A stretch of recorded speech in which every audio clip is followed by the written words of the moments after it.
Okay, Ramblers, let's get rambling. Hi, everybody. Hi, Dr. Nick. Some Dumb Guy returns for an ultimate marathon of catch-up episodes of Some Dumb Watch. I think I've got like 5 weeks, 4 weeks of stuff to roll through because of life and the things and stuff of my move. It has really hampered not only the filming, editing, posting, and all that good stuff, but just the not only and time in the environment in which I can watch. I mean, I only have this little rinky-dink TV in my bedroom temporarily, in which I can do anything with. Not great viewing experience, and then on top of that, the move and everything involved with that has taken up so much of my time that the only time I'm actually sitting in front of a TV to watch anything is when I crawl into bed at night. I'm lucky to get 30 minutes worth before I pass out. So you can imagine how long it might take me to get through a single movie. That being said, although I wouldn't say there's light at the end of the tunnel, as you can see, progress has been made considerably. All this is being documented, by the way, in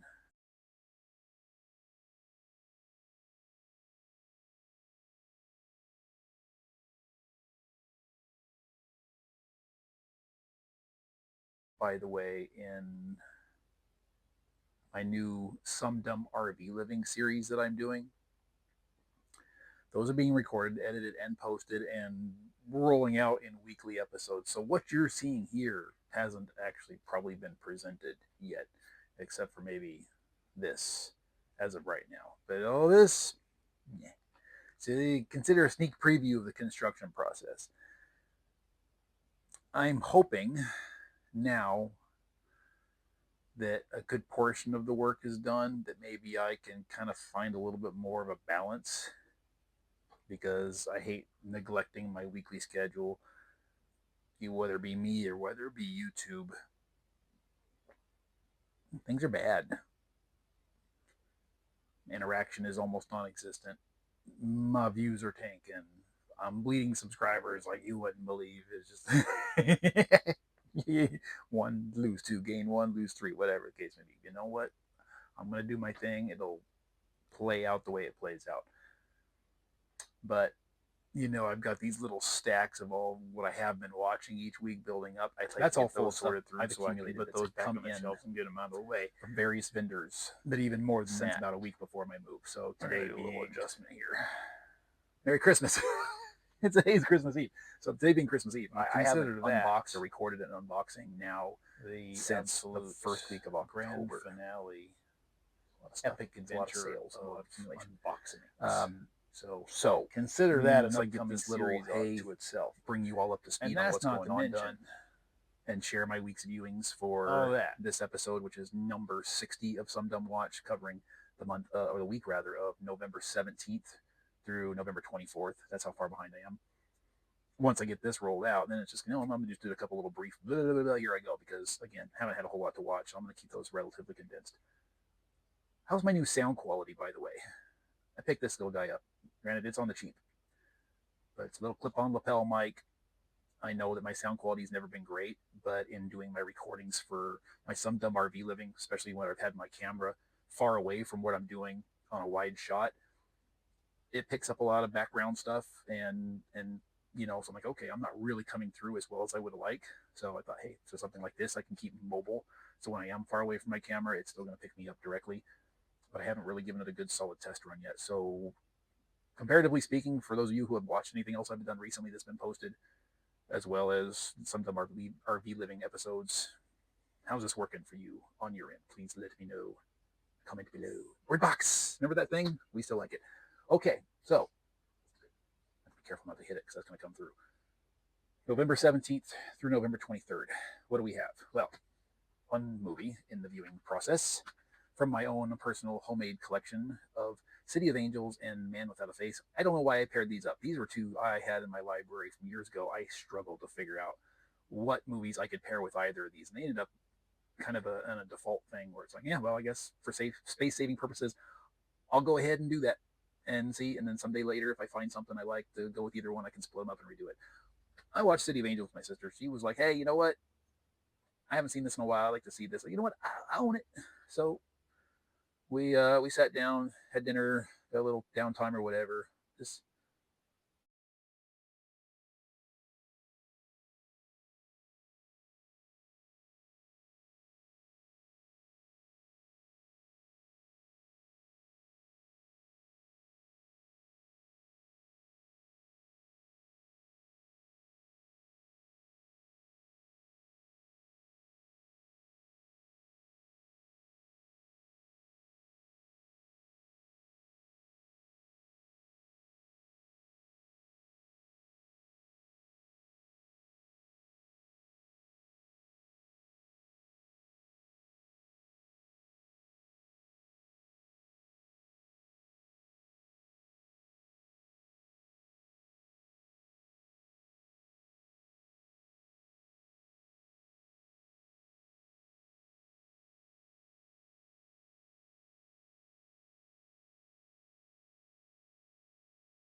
whatever.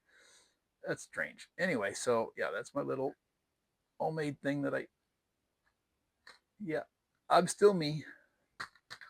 Been a long time since I've seen this. I remember seeing it in the theater when it first came out. Powerful movie, moving, intriguing premise. Nicolas Cage would not ever have been my first choice for a role like this. The man pulled it off. So you know what? Good stuff. Was this from 1998? I think. Meg Ryan in her, or one of her last real Meg Ryan roles when she was still Meg Ryan and actually looked like Meg Ryan before she decided to do the thing that just completely destroyed her beauty. I'm sorry, Meg, you should never have done that. Age gracefully, you could have pulled it off. Next up,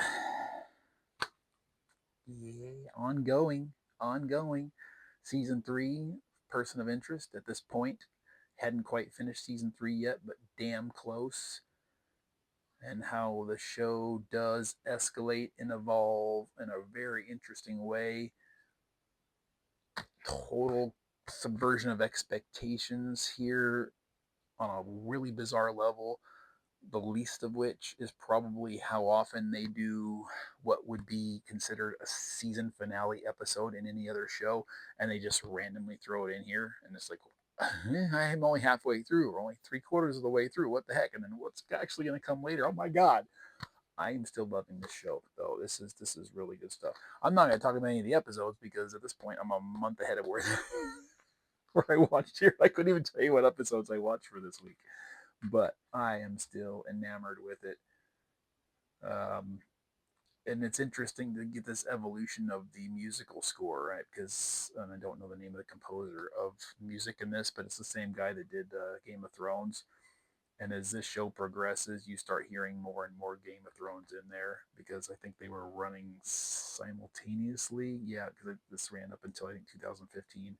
Game of Thrones started in 2011, so he was creating music for both at the same time. And it's kind of like Alan Silvestri back in the day, where you hear Back to the Future and Predator and Who Framed Roger Rabbit and I think Eraser. You get a lot of that stuff. Same thing with James Horner back in the day, right? The similar time frame, just like you can almost interchange his music and not know any different. Theatrical viewing, one we have. Do do do do do. Can we see that? Can we focus? Begonia. I'll probably butcher the man's name. This is the latest from director Yorgos Lanthimos. I've never heard it spoken. I've only seen it in print. And I think his fourth outing with Emma Stone as his lead. They make a dynamic pair together. I will, at this point, hands down, see any pairing of theirs without knowing anything about it. This was a Thursday 2:05 p.m. showing on the 20th of November. And I thought I was going to get a solo show on this. Bought the first ticket, there was nothing. I was running a little bit behind getting to the theater. I show up, and not only are there a lot more people, but they've all chosen in the same